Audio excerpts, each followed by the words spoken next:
Sinaloa en su momento era dirigida por 3 cabezas, podríamos decir que era el Mayo, el Chapo y también Esparragosa el Azul. Estos grupos, su finalidad principal es la económica, la ganancia, pero obviamente todo el dinero que generan lo tienen que reinvertir de alguna forma. Entonces tenemos una división, podríamos decir, de blanqueo. Los jefes de la familia michoacana principales, podríamos decir, eran los 4, pero como que caía más la autoridad en 2, que era Nazario Moreno, conocido como el más loco, y el Chango Méndez. Pero algo bien importante es que en la parte operativa, quien más contactos tenía y más comunicación, nódulos, era el tío Plancarte.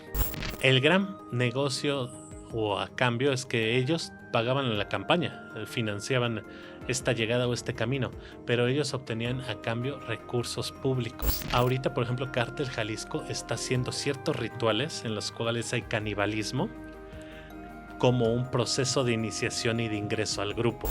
Miembros reclutados allá en Jalisco, en los campos de entrenamiento, que dicen, ¿sabes qué? Nos ponían a comer dedos de personas, algo así, o si no, que incluso a algunos les llegaron a dar piso, por así decirlo. Hola, ¿qué tal amigos? ¿Cómo están? Bienvenidos. ¿Y qué creen? Después de que ahí la gente nos dijo una segunda parte y que se quedó picada, cómo funcionan esto de los cárteles, crimen organizado y las mafias que tienen que cumplir con ciertos requisitos, vamos a ver parte fundamental que tal vez no tocamos en el primer podcast. Está con nosotros el maestro Antonio Cos. Antonio Cos, bienvenido nuevamente. Gracias. Muchas gracias por la invitación. Estamos a la orden. Ahora sí que vamos a tocar este punto. Estuvo muy buena la primera charla, la mera verdad. Uh-huh. Surgieron dudas como todo y disipamos otras. A ver, vamos a tocar esta parte de lo que viene siendo, cómo son creadas, su religión, o sea, toda esa parte, a ver. Lo que quedó como pendiente, ¿no? De la otra. Que vamos a empezar con esta parte de que los grupos de delincuencia organizada, y nos estábamos concentrando en la parte de mafias, que también va ligada a nuestros cárteles, están conformados por varios puntos, tienen varias cuestiones. Por ejemplo, la vez pasada estábamos hablando de cómo se extendían, cómo era la formación de un cártel, de qué actividades iba a empezar a desarrollar y todo esto, ¿no? Pero ahorita, por ejemplo, nos faltó tomar o revisar lo que es la organización. Cómo se organizan, cómo operan, la parte operativa, cómo funcionan. Porque de repente vemos en las noticias o en los medios que nos hablan de la parte bélica, de estos grupos especiales o sus fuerzas especiales, como por ejemplo la Fuerza Elite del Jalisco o las flechas del MZ. Conocemos un poco eso públicamente, ¿no? Sus grupos bélicos. Pero también tenemos que entender que no nada más se trata de la cuestión de la bélica, del armamento, sino que también tienen otras áreas operativas. Por ejemplo, tenemos la parte bélica, pero ¿quién es el que manda en este punto? Tenemos lo que se conoce coloquialmente como una cúpula. Tenemos a un grupo de personas hasta arriba que son los que dictan las órdenes. Hay momentos en los cuales una cúpula puede ser muy pequeña o incluso una persona, como el caso del Cártel Jalisco Nueva Generación, que sabemos que su líder es una sola persona, que es conocido como el Mencho, Nemesio se me fue su apellido, Nemesio Cervantes o Ceguera.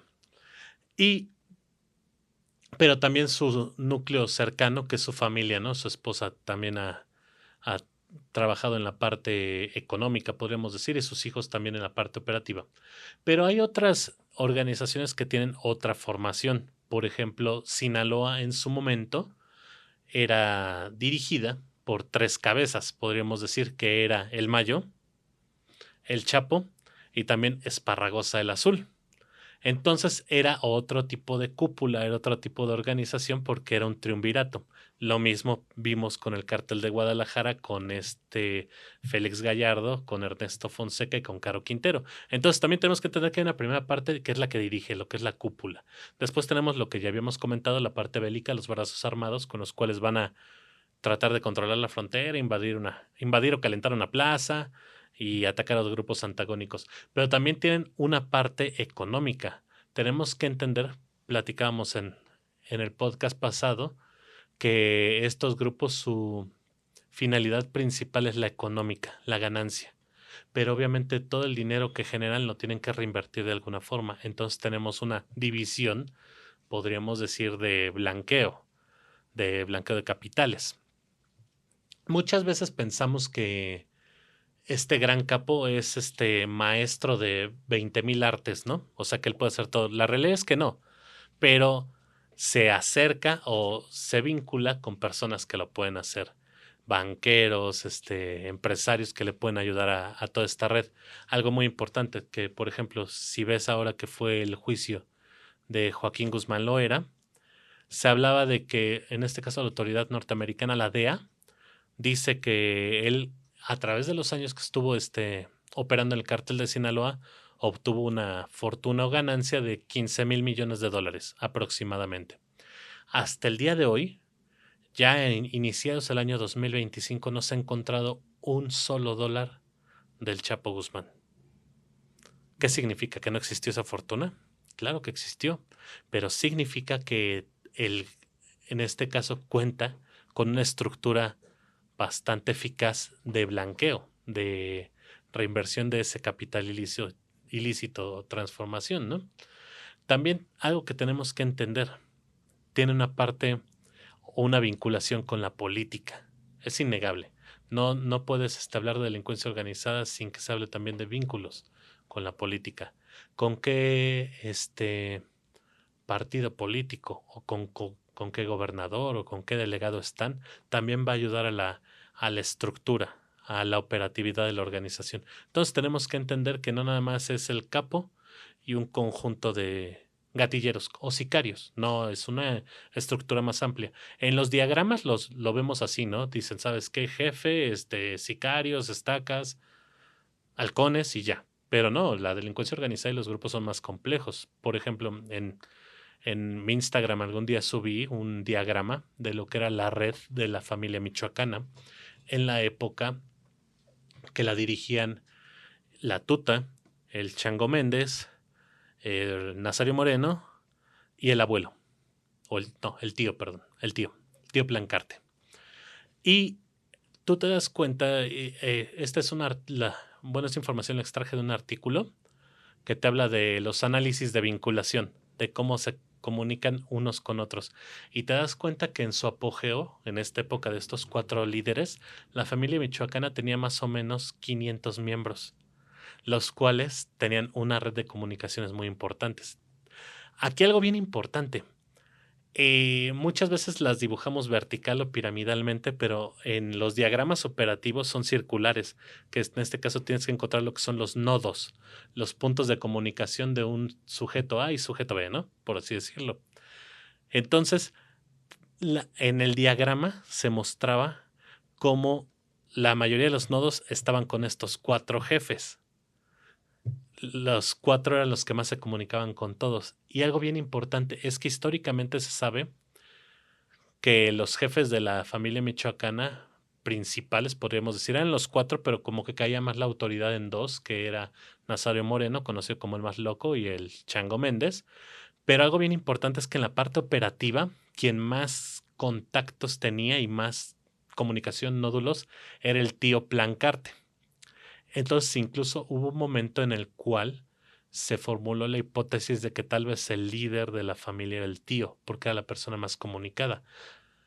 Y tenía un rol muy importante, porque por ejemplo, el Chango, la Tuta, el más loco, estaban enfocados mucho en la parte de las fuerzas de seguridad, comprar y corromper todo esto. Y el tío también, pero se enfocaba mucho en la compra de políticos, que en este caso estamos hablando de allá de Michoacán, cuando iban a hacer elecciones, era comprar y poner a los candidatos para que cumplieran con los mejores intereses de la organización. Entonces ahí tenemos que entender cómo funcionan estos grupos. Son redes, redes de varios nodos, de varios nódulos que operan para unos propósitos específicos. O sea, por ejemplo, cada cártel, o en Ujú. este caso cada mafia, no sé, postulaba a sus candidatos, les metía dinero, influyentismo, y es como podían llegar al puesto que ellos querían, y una vez llegando ahí, quien quedara, pues les tenía que pagar que con la lealtad, dejándolos trabajar, ¿cómo era? Exacto. Dices, a ver, ellos los financiaron, ¿qué ganan?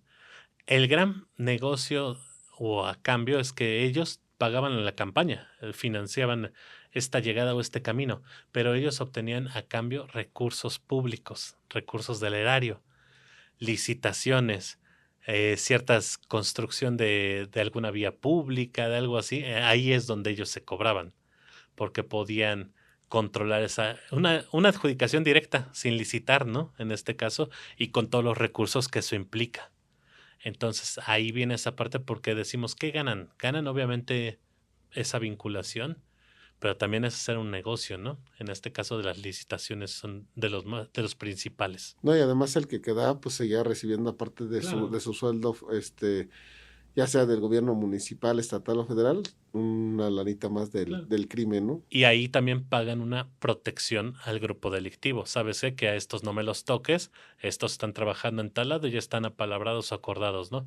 Entonces es darles soltura y también que puedan ingresar al dinero público, ¿no? Del erario. Oye, y pues, y por ejemplo, una vez que obviamente tú ya empiezas a hacer tu investigación y dices, bueno, ok, estos cárteles ya cumplen con los requisitos de ser una mafia, ¿cómo era su iniciación o cómo podían entrar o todo eso? ¿Cómo funcionaba su religión? Eso es algo súper interesante, porque y eso es algo que no se ha investigado mucho, no, de repente lo mencionan por morbo o algo así, pero no se ha investigado que en el proceso de la evolución de este cártel hacia una mafia y todo esto, de esta especialización, llega un momento en el cual llegan las creencias, llegan estos sistemas. En un punto, si nos damos cuenta, es una cuestión de cohesión grupal para unirse al grupo. Ahora ya no nada más van a ser un grupo de delincuencia, son algo más, una hermandad, algo distinto. Dejan de ser delincuentes a través de un proceso que se llama el bautismo. Por ejemplo, lo que se ve en las mafias italianas es un ritual muy similar a... No, no es completamente masónico, pero sí se ven ciertas conductas. Hacen algo que también vamos a ver de este punto que comentas, es que hay mucho un sincretismo. Juntan cosas de las religiones que les benefician o les gustan o algo así, les funcionan, podríamos decir. Entonces, por ejemplo, el bautismo de las mafias italianas tienen elementos masónicos, pero también católicos. No sé, un santo, uno de sus santos, mayor influencia podríamos decir en San Miguel Arcángel, pero curioso que también de los policías italianos, ¿no? Entonces era un santo que lo usan los dos en sus sistemas de creencias. Pero haz de cuenta que te explico rápido el bautismo de la mafia italiana. Ellos en este caso se reúnen en un lugar como secreto, podríamos decir. Hay un juramento. Ellos tienen la creencia de que las tres mafias principales, que es la Cosa Nostra, la 'Ndrangheta en Calabria y la Camorra en Nápoles, surgieron por tres caballeros españoles de una orden llamada la Garduña, que se llamaban Oso, Mastroso y Carcañoso. Entonces se supone que estos caballeros vengaron a una hermana que fue deshonrada. En este caso, alguien abusó sexualmente de la hermana según la creencia y ellos lo mataron. Entonces son perseguidos y se esconden, podríamos decir, se refugian en una isla llamada Faviñana y ahí están como por 30 años según esto. Ya después, cada uno de estos caballeros se fue a una parte de Italia. En este caso, uno se fue a Sicilia, el otro a Calabria, el otro a Nápoles y según su sistema de creencias de las mafias italianas, así empezaron las mafias. Ese fue su origen según ellos, su origen religioso podríamos decir. Y de ahí, regresando al ritual del bautismo o la iniciación mafiosa, en este caso se reúnen en un lugar secreto los miembros, hacen toda una liturgia, una serie de rituales, rezos a estos tres caballeros que te mencionaba, y entonces ya cuando el iniciado, en este caso la persona que va o pasa por este bautismo, le piden que haga un juramento hacia los 3 caballeros, le pinchan un dedo, le pican un dedo para que sangre, tira unas gotas de sangre sobre un retrato de una virgen, de una figura religiosa, la cual queman. Y ya le dicen, ¿sabes qué? Que aquí no nos puedes traicionar. Si te pedimos incluso que mates a tus padres, lo vas a hacer sin dudarlo, porque aquí ya eres parte de esto, eres parte de algo más grande, ya eres un miembro. Y entonces así es el bautismo de ellos. Vamos a decir qué pasó con México. También tenemos bautismos en algunas de nuestras organizaciones. Y mientras más evoluciona el grupo, más tiene peso este sistema de creencias. Por ejemplo, en el caso de Sinaloa, en la edición del libro de Mafia Mexicana, no encontré como tal un bautismo.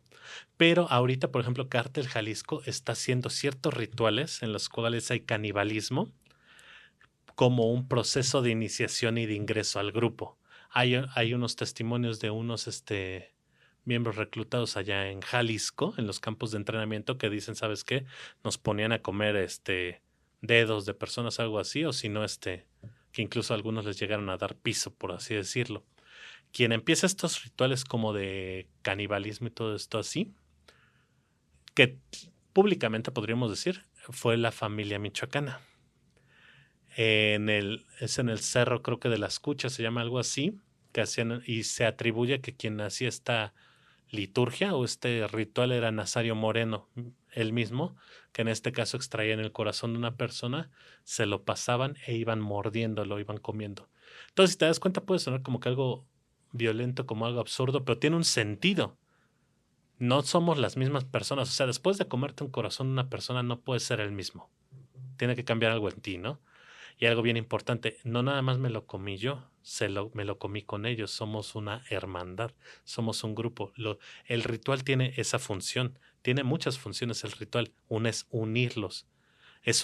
Incluso en el libro explico antropológicamente, hay un investigador, perdón, que es Arnold van Gennep, que te habla de los rituales de transición, que te dice que la humanidad ha hecho rituales de transición, de pasar como de una cosa a otra, toda la historia. Por ejemplo, nosotros tenemos rituales de transición. Si te das cuenta, el niño, cuando es pequeño, viene el bautismo para ingresarlo a la religión católica, ¿no? Después viene la primera comunión.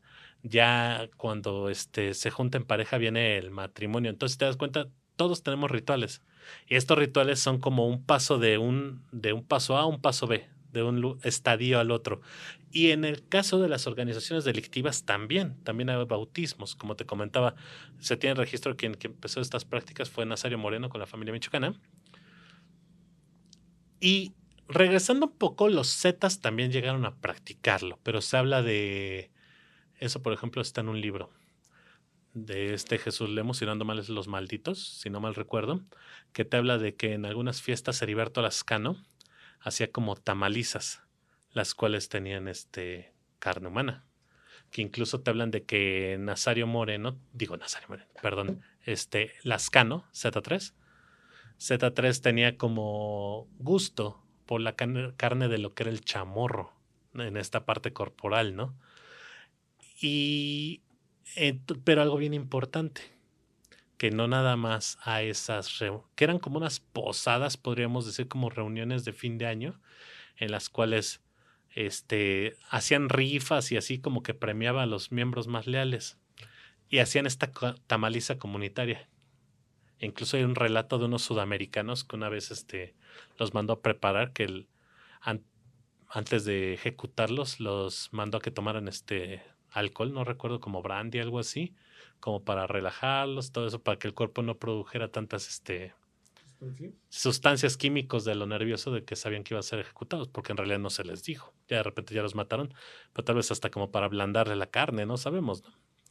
Pero pasó con los Zetas, pasa con la familia michoacana, también los templarios llegaron a cometer esto. Y no nada más eso, o sea, el canibalismo es una parte de ello. Por ejemplo, era como algo, un, un cuento a voces, podríamos decir, pero incluso hace unos años hubo la filtración de un video de un miembro de Cártel Jalisco que extraía el corazón de otra persona de acá, creo que era era un contra, en este caso creo que era de Tepalcatepec, ¿no? Algo así, no recuerdo bien, pero que le extraen el corazón por un lado, lo sacan y esta persona se muerde. Está el video y estoy seguro que cientos de mexicanos lo vieron, por desgracia, porque obviamente esa información no queremos que se filtre, pero se filtra.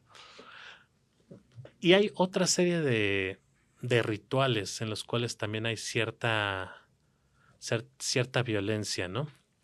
Los Zetas también fueron no nada más del canibalismo, también están los desmembramientos, también sirven. Tenemos que entender aquí que los rituales muchas veces van en dos vías. Van hacia afuera de la organización y hacia adentro. Para adentro cumple funciones de una integración grupal, una hermandad, el ver la lealtad de los miembros, pero también para afuera, estos descabezados, estos desmembrados, cumple una función de disuadir al enemigo, ¿no? ¿Sabes qué? Meter miedo.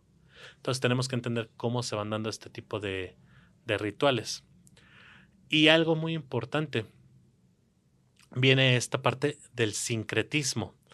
Ellos, como te había comentado hace rato, van a usar cosas o elementos de ciertas religiones, creencias y cultos y los van a integrar en una nueva para sus fines prácticos.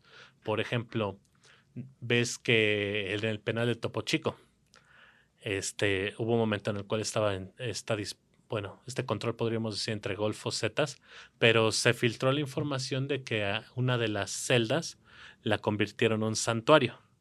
Digo, altar, perdón, un altar. Podríamos decir también un santuario, ¿no? Pero un altar más en específico. Y en este altar estaban las imágenes, por ejemplo, de Z3, estaba Malverde, o bustos de Malverde, estaban bustos de la Santa Muerte, estaban figuras de santería, estos objetos. Entonces, si te das cuenta, aventaron un montón de cosas que no tienen relación alguna religiosamente hablando, pero que les sirve a ellos, ¿no? Sí. Aquí, por ejemplo, regresando a este sistema de creencias, no es de dominio público el culto que se tiene de los narcos de Sinaloa hacia esta figura de Jesús Malverde. Pero yo siento que, por ejemplo, ahorita que tocas ese tema, siento que eso de Jesús Malverde o Malverde, ya fue como que, digo, no sé quién fue el primero que a lo mejor empezó a poner el altar, pero de ahí ya se vino como que más o diferentes tipos de cárteles o mafias empezaron a usarlo, ¿no? Sí, como su representación, ¿cómo se dice? Religiosa. Y la aumentaron nuevamente a la poderosísima Santa Muerte, ¿no? Que, fíjate, yo digo, ahorita que sigas, pero yo tengo una creencia que a lo mejor no sé si sea buena o mala, pero bueno, obviamente soy católico, pero yo creo en la Santa Muerte. Pero hay algo muy importante, mira. Por ejemplo, yo tengo como un triángulo de vida, ¿no? El triángulo de la vida. Y en medio yo pongo a la muerte, pues, porque la muerte pues es neutral, no va a jugar para ningún lado. Te va a esperar nada más, ¿no? Sí, exactamente. Y de estos dos lados pongo al diablo, que el diablo sinceramente no existe. Existe Belcebú y Lucifer, que son quienes controlan la mitad de cada, pues sí, podría decir del planeta, ¿no? Del mundo. No sé cómo explicarlo. Y del otro lado tenemos a Dios y ya de ahí son todas las religiones que tú quieras decir, católica, cristiana, todo. Y de este lado, obviamente Lucifer, Belcebú, que ya los santeros y todo. Esa es como mi forma de ser, de ver las cosas, perdón. Y en medio, pues yo voy a la muerte. ¿Por qué? Porque la muerte, si la manda a traer de este lado, por ejemplo, lo que viene siendo Dios, pues va a ir, ¿no? Oye, te debes de llevar a este. Si de este lado el mal, el diablo, por así decirlo, ¿no? Te dice, te debes de llevar a esta persona. O sea, yo siento que la muerte, al final de cuentas, es una de las cosas más seguras que tenemos en la vida, ¿no?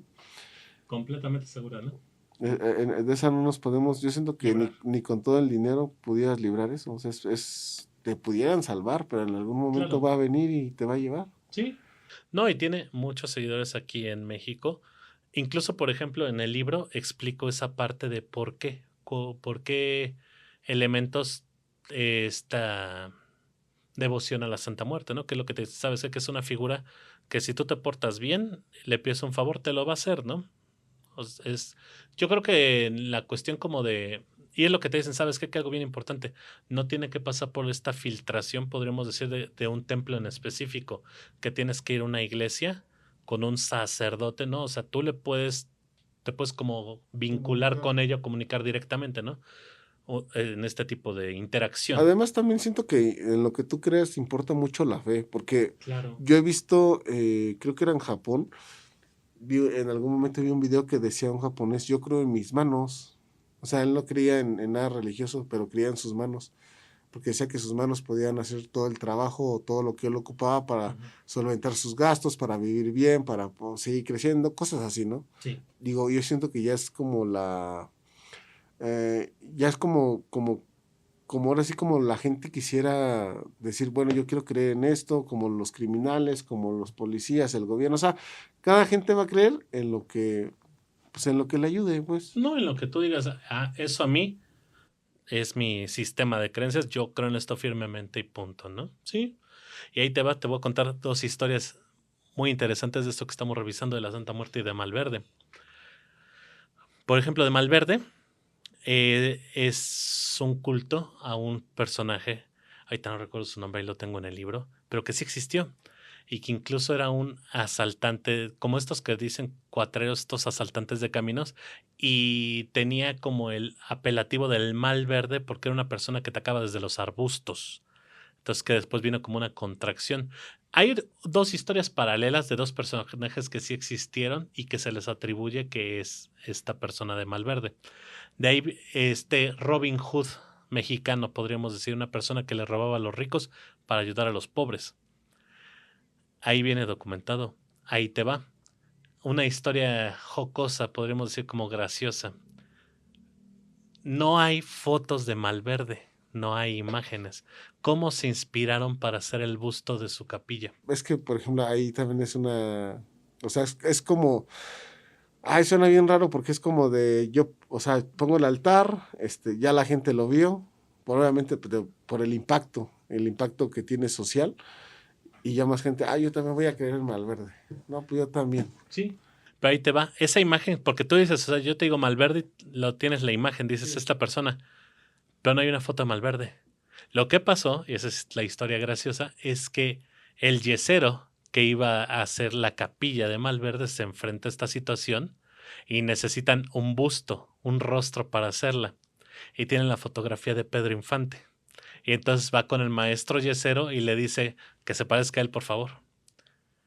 Es algo curioso que mucha gente le reza y tiene el busto de Malverde y todo eso, pero no saben esa historia de que esta imagen, este icono viene de Pedro Infante.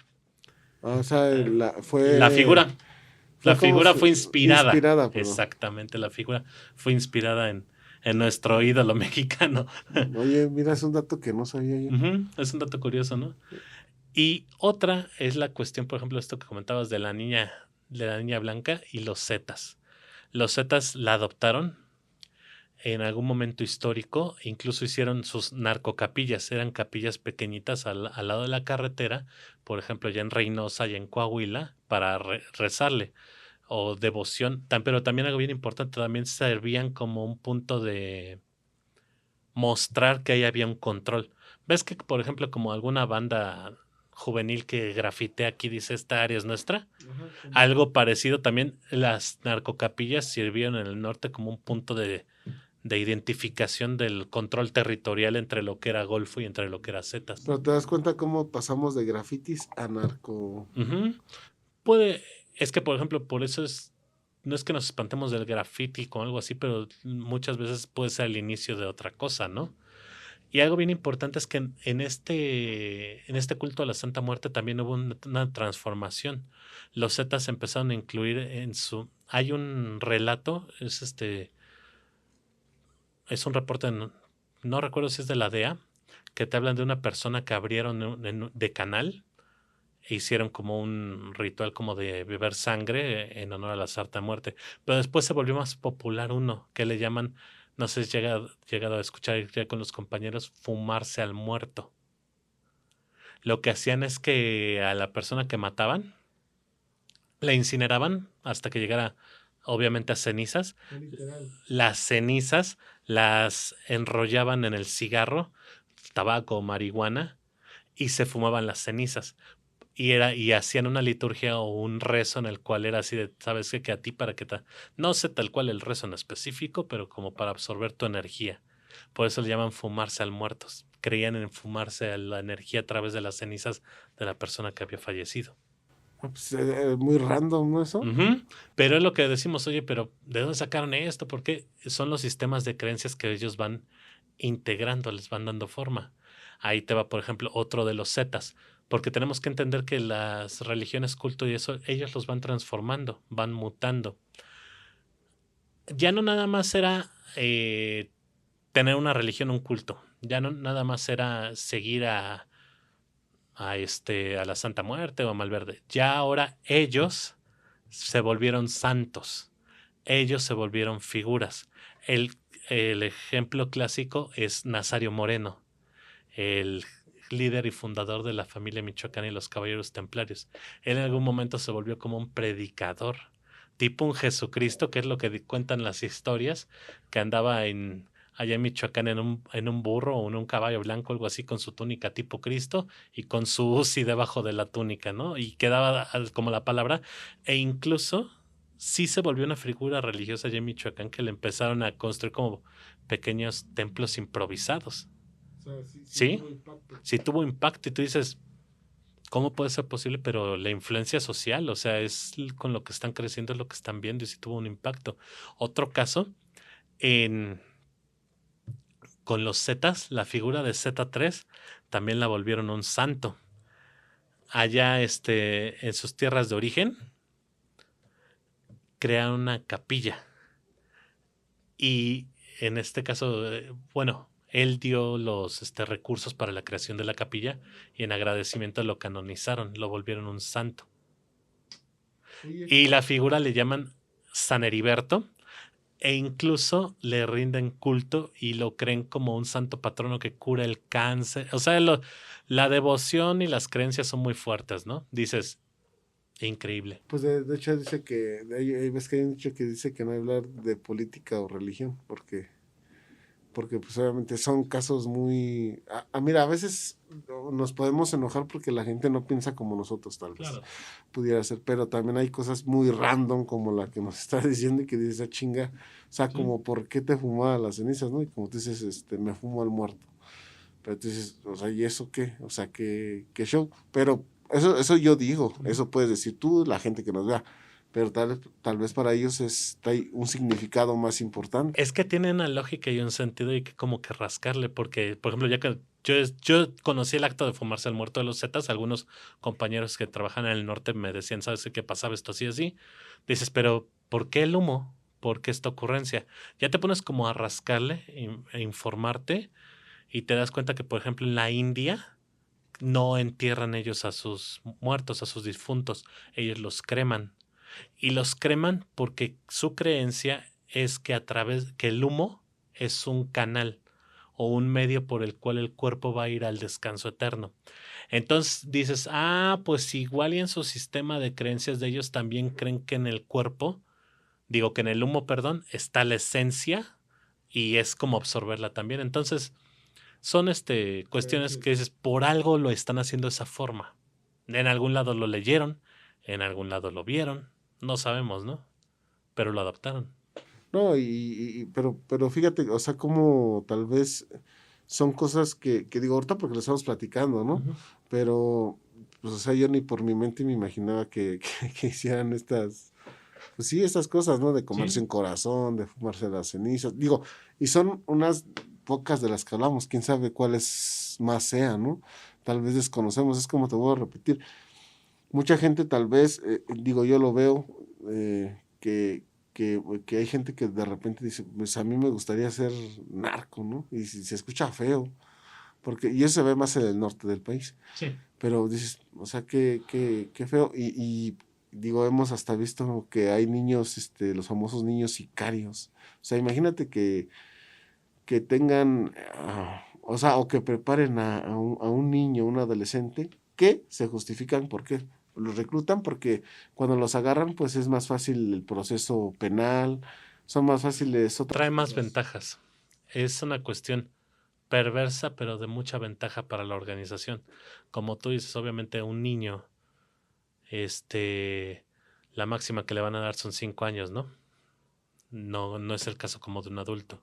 Y yo lo que de repente he comentado con los compañeros y con los alumnos es que una bala de un niño bien entrenado es igual de letal que la de un adulto, ¿no?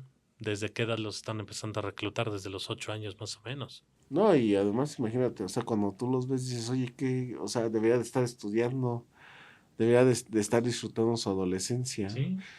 Y lamentablemente, pues es como tú lo tocamos en el otro podcast, que es a veces son obligados, a veces, yo creo que en su mayoría van más por la necesidad y también porque, pues es dinero fácil. Sí, en algunos casos. En algunos casos ahí tendríamos que ver como cuál es la situación en particular. Lo que sí, como dices, les roban su infancia. Y pocos casos conocemos que lleguen a una edad más adulta, porque no, obviamente, por desgracia, son carne de cañón para esta guerra entre grupos. Sí, pues es lo que decíamos, a veces, a ver, toma un arma, un chaleco y Y a rífate, lo ¿no? que tope, ¿no? Y hay muchos, inclusive digo, hay muchos, no, me queda claro que como todo, que vienen de abajo y van escalando, Ujú. pero se tienen que adaptar a eso, a hacer cosas, pues sí, cosas fuertes, ¿no? Porque yo creo que si estás en tus cinco sentidos, pues, o sea, ¿cómo te van a dar ganas de cortarle a alguien La la cabeza. cabeza o desmembrarlo o hacer cosas que la mera verdad dices, pues no lo creo como que muy lógico, ¿no? Ujú. Pero también sabes qué pasa, que muchas veces hay como ciertas leyendas, podríamos decir, que se comparten públicamente o socialmente, podríamos decir, que el tiempo de vida de la organización está comprobado en números que más o menos un menor que ingresa a las filas de la delincuencia organizada tiene un tiempo de vida en activo entre 6 meses o un año. No duran mucho. ¿Por qué? Los estás echando al matadero contra fuerzas de seguridad, en este caso pública, militar, todo esto, pero también contra otros grupos, los pones a un montón de cosas las cuales su vida está en riesgo en todo momento.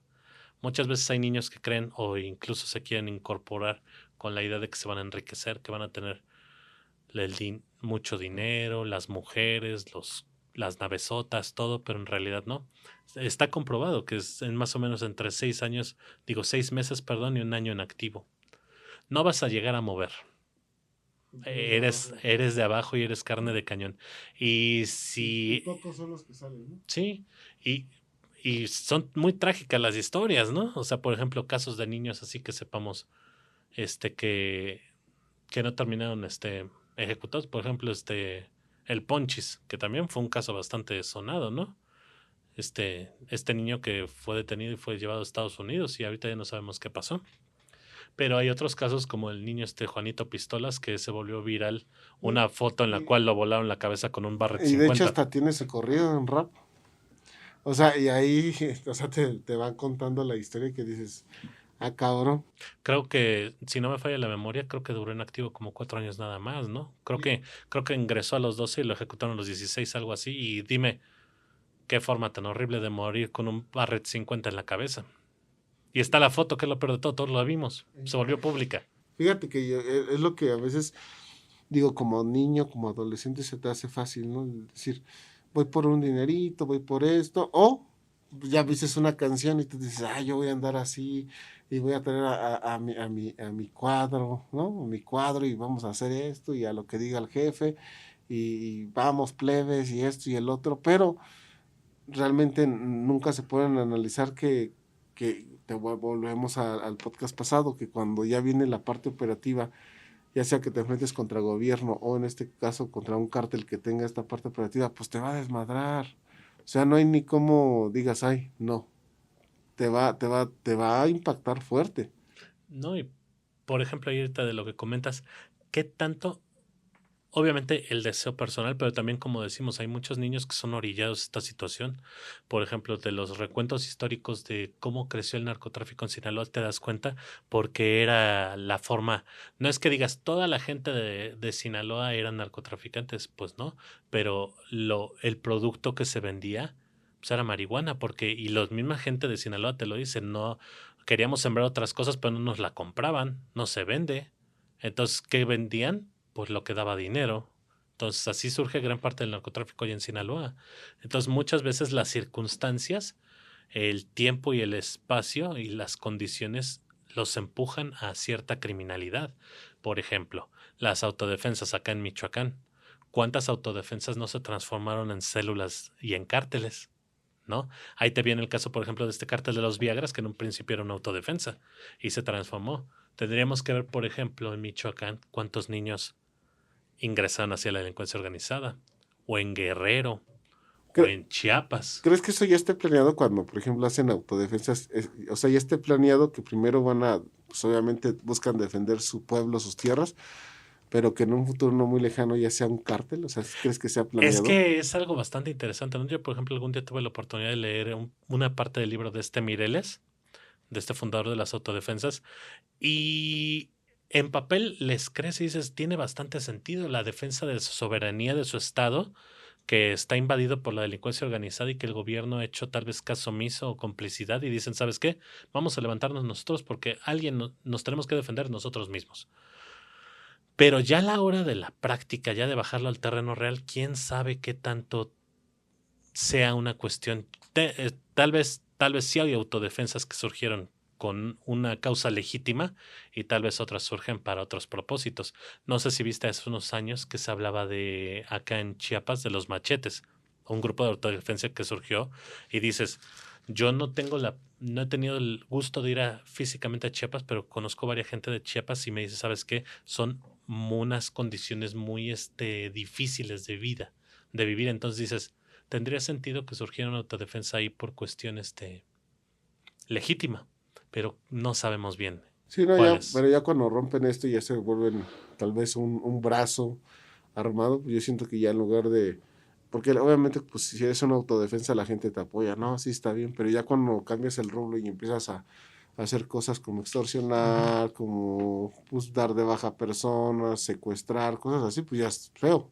Algún día, por ejemplo, un analista decía, oye, ¿sabes qué? Sí, todo lo que dices, la autodefensa y todo eso. Pero la pregunta es, ¿quién los armó? Dices, a ver, espérame, un municipio en Chiapas con todas las características hay una enorme pobreza. No es que ellos quieran, así es. Obviamente la pobreza ha sido sistemática en lo que es Guerrero, en Oaxaca, en Chiapas. Son condiciones que apenas vas a nacer y ya van a estar ahí, ¿no?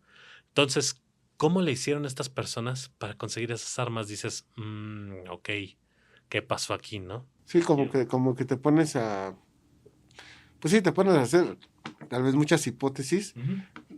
tal vez la real no la ves hasta que suceden las cosas, Sí. pero pues es parte Y si de. la llegamos a ver, ¿eh? Bueno, Porque sí, si la llegamos a ver o que nos llega a pasar. Oye, brother, y ya para ir finalizando, me gustaría que me dijeras cuáles son los requisitos que debe de tener, en este caso, un cártel para que se considere mafia.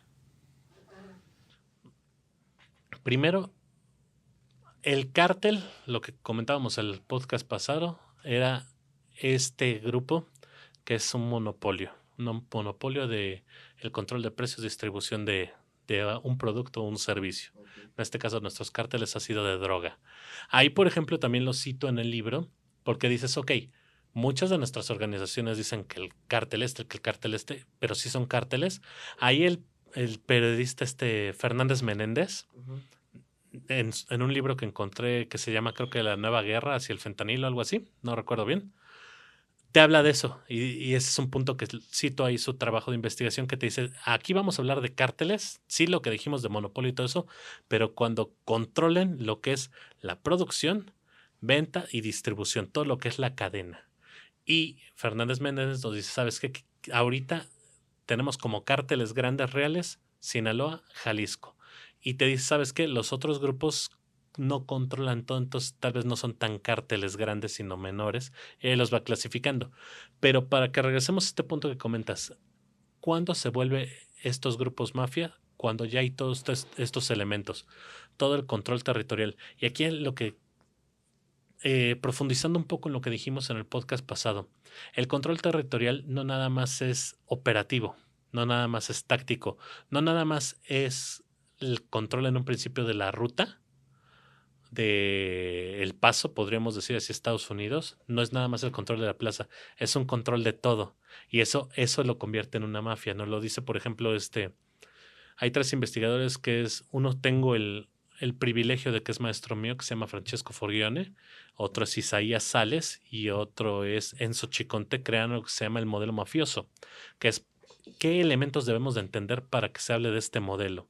Y en la parte del control territorial nos dicen, ¿sabes qué? Debe tener un control táctico de lo que decíamos, un control económico, pero también un control social, controlar las actividades sociales y control político y en algunos casos hasta control ideológico. Te pongo unos ejemplos nacionales.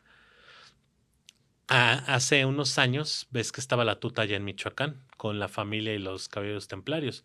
Pueden buscarlo, está el video ahí en internet para tu audiencia. Hay un encuentro en el cual la tuta está fungiendo como notario público. Hay una familia que está repartiéndose la herencia del papá que falleció. Y te digo, no es un choro, ahí está el video, búsquenlo. La tuta está repartiendo la herencia a la familia. ¿Sabes qué? Hay 5 casas, algo así, a ti te toca esta, a ti te toca esta, a ti te toca... y reparte como un notario y dice al final, ¿sabes qué? Pero por los servicios hay una comisión de esto, ¿no? O sea, dices, ¿cuándo a un jefe de un cártel iba a hacer repartición de bienes como notariales, ¿no? En algunos casos también se ha registrado, por ejemplo, que en las bodas ellos casi designan la lista de invitados, ¿no? Otra manifestación del control y la influencia que tienen. Si te das cuenta, hace unos años, cuando fue la primera detención de Guzmán Loera del Chapo, hubo una marcha allá en Sinaloa, allá en Culiacán, que querían que dejaran libre al Chapo. Puedes decir que tal vez es una marcha pequeñita de cientos de personas, pero hubo una marcha pidiendo al gobierno que dejaran libre al Chapo. ¿Por qué? Porque era el héroe de esa localidad. Entonces, control territorial con todos los aspectos que ya vimos, toda esta porosidad, toda esta infiltración hacia las instituciones, hacia el Estado. Ahorita estamos viendo las noticias como, por ejemplo, en Jalisco están encontrando como unos C4 improvisados del crimen organizado.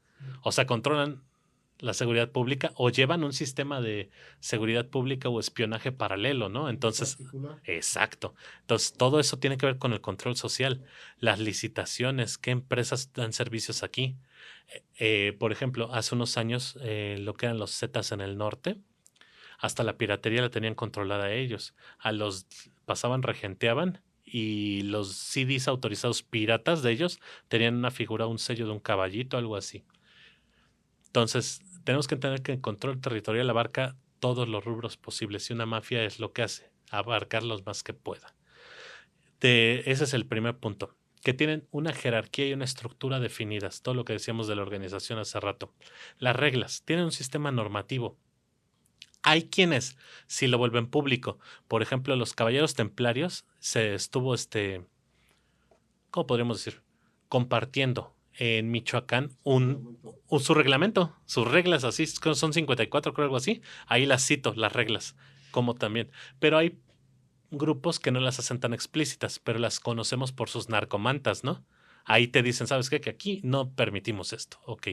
Entonces es esto, el control territorial, la organización grupal, la jerarquía, todos los roles que tienen, quiénes están subordinados a quién, esta estructura con todos los componentes que ya mencionamos, las reglas, los sistemas de creencias que ya decíamos, esta tendencia hacia la internacionalización también, y uno para concluir este punto, un punto clave es la omertá.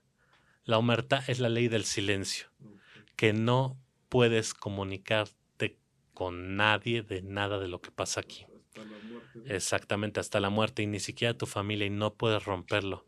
Y algo bien importante es que la omertá, también nosotros aquí en México tenemos omertá, nuestros grupos. Un miembro del Cártel Jalisco no puede estar hablando con su familia de lo que pasa, ni siquiera incluso viven algunos con su familia, viven en grupos, viven en tipo estacas, ¿no? Sí. Campamentos. Pero incluso si te das cuenta, nuestra omertá la fuimos modificando, porque hay poblados en los cuales no se puede hablar de ellos, de lo que pasa. El ejemplo, lo que pasó en Allende. Lo que pasó en Allende con los Zetas, sabemos que fue esta ejecución, en las cuales se habla de aproximadamente 300 personas. Ese es un tema muy interesante que creo que igual necesitaríamos todo un podcast para explicar lo que pasó en Allende, pero a grosso modo fue por la traición de 3 miembros hacia los hermanos Treviño, que dieron sus números telefónicos. En este caso eran en aquella época, ¿cómo se llaman estas? Blackberries. Usaban Blackberry por la cuestión del encriptado, la seguridad, y estos 3 miembros dan los números de los Treviño, y en este caso los Treviño. Aquí algo bien importante. Había en estas estrategias bilaterales, había un trabajo conjunto entre la DEA y nuestras autoridades. La DEA le dice a nuestras autoridades, ¿sabes qué? Estos son los números de ellos para que los interceptemos, vamos a trabajar en equipo. Nuestras autoridades, por la corrupción, informan a los Zetas, en este caso a los Treviño, y los Zetas buscan la forma de desquitarse de estos 3 sapos, de estos 3 soplones. Y en este caso en Allende es donde está la mayoría de las familias y conocidos de ellos, y dicen, ¿sabes qué? Toda persona, familiar, amigo o hasta el perro casi que tenga relación con ellos, los vas a levantar y los vamos a ejecutar. Hay un libro muy interesante que se llama La Masacre de Allende. Ahorita se me fue el nombre del autor, pero es reciente y te explica punto por punto, y te das cuenta que tanto también estuvo involucrada la seguridad pública de Allende, que tanto fue partícipe. Sí, no, se hizo del caso omiso y... Pero a lo que vamos, para cerrar esta parte. Juan Alberto Cedillo se llama el periodista. Es Masacre de Allende, Juan Alberto Cedillo. Él supo de esto, pasó la masacre de Allende, pero se reveló públicamente casi 3 años después. Nadie habló. Por más que miedo y todo eso, nadie habló. Entonces, si te das cuenta, también estamos hablando de omertá. Una omertá dentro del grupo y una omertá hacia afuera. No puedes hablar de lo que hace aquí el cártel, incluso aunque hayan sido ejecutadas 300 personas. Sí, pues ya es una regla de oro, ¿no? Es lo que ves, te callas, y si no, lo vas a pagar con tu vida. Y bueno, ya para terminar, ya hablamos de lo que viene siendo cómo se reclutan, los requisitos, en qué creen, cómo se compone un cártel para que pase a ser una mafia. Hoy en día, en la actualidad, ¿qué grupo criminal o cártel o mafia sientes que es de las más fuertes? ¿En México? En México. Sinaloa, definitivamente. Aquí la batuta criminal la llevan Sinaloa y Jalisco. Son los dos más fuertes que Sí. tenemos. Sí. Si quieres te comparto unos datos para entender numéricamente de qué tamaño de problema estamos hablando. Okay. Por ejemplo, Sinaloa. Sinaloa más o menos se habla de que está ahorita con presencia en 24 estados, lo cual en este caso son 293 municipios que tienen controlados. En terreno estás hablando de 674,000 kilómetros cuadrados. En ese tamaño de terreno, ¿cuánta persona pueden afectar? ¿Cuántas vidas pueden afectar? Estás hablando de 36.1 millones de personas. Es demasiado. Es una tercera parte de la población en México.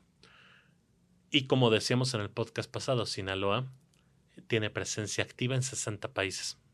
O sea, nadie niega el tamaño del cártel de Sinaloa. Por eso se me hace muy aventurado que algunos colegas digan, ya los van a exterminar. Ojalá, pero no creo. ¿Y Jalisco? Jalisco está en 28 estados, está en más municipios, 427. Está en más municipios, pero en menor cantidad de territorio. Está en 478,000 kilómetros cuadrados, pero están con mayor densidad poblacional, afecta a más gente. Afecta a 54.8 millones de personas. O sea, casi la mitad de los mexicanos de alguna forma directa o indirectamente pueden ser afectados por Jalisco. Y lo que decíamos la vez pasada, está en 18 países. Y también hay muchas leyendas. No sé si han checado en las noticias que de repente se habla de la muerte de Nemesio Ceguera, de que hace tiempo ya murió y no se reporta. Yo no tengo información, no puedo opinar al respecto, pero hay un periodista muy famoso que tuve la oportunidad de conocer, que es Ricardo Ravelo, que tiene información muy fuerte que habla de que tal vez el Mencho ya tiene rato que no está con nosotros. No lo podemos afirmar, pero de todo esto hay siempre versiones. Va a haber versiones, hipótesis, y al final de cuentas yo digo que solamente ellos saben, Claro. saben mover los hilos, tanto políticos, económicos, inclusive religiosos, bueno, todo lo que nos platicaste. ¿Por qué? Porque eso es una mafia, ¿no? El poder. Ahora sí que la mafia significa poder. Para mí ya me quedó claro poder completo. Poder completo, de que puede utilizar diferentes recursos, no solamente de México, sino internacionalmente. Y es como se define y como realmente pues es el impacto. Mira, fíjate a lo que llegamos a ya conocer cómo es una estructura criminal. Y digo, nos falta tocar muchos puntos, pero esto lo pueden encontrar nuevamente. A ver, presúmeles ahí el librito para que lo vean en Mafia Mexicana, para que vayan a las expos y también lo puedan pedir en Amazon. Ahí también lo pueden adquirir. Y en Mercado Libre también. Y en Mercado Libre para que lo puedan llevar. ¿Sus redes sociales, hermano? Les digo que en todas estoy como Antonio Cos, es COSS, en donde subo más material educativo para quien guste profundizar de estos temas, es en el Instagram, que es antonio.cos.crimi. De todos modos, sus redes sociales las dejamos en la descripción del video, gracias. hermano, Muchas para gracias. que te puedan contactar. Nuevamente te agradezco mucho. No, a ti, muchas por gracias. la confianza Siempre. Y por esta segunda parte, Sí. ¿vale? Hemos disipado, yo creo que lo más que se pueda. Yo también aprendí mucho en estos 2 podcasts. Pero deja tu comentario y vayan a seguirlo en sus redes sociales. Y si tienen la oportunidad, compren su libro, La Mera Verdad. Está del 1. Cuídense mucho. Yo soy ese Gorrix, el de Flow Blindado, desde México, Camerún. ¡Ey! También no te olvides seguirme en mi canal de música, donde estamos estrenando nuevos temitas bien bélicos. Ya se la sabe. Puro Flow Blindado.